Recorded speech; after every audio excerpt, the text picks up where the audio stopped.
If your external drives are showing an Adobe Creative Cloud icon in the sidebar on macOS Tahoe, here's how you can fix it.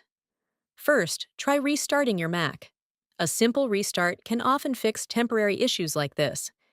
If the problem is still there, open Finder, then click on Preferences from the top menu. Now go to the Sidebar tab and make sure External Disks is checked. You can also uncheck it and check it again to refresh the sidebar. Next, restart Finder.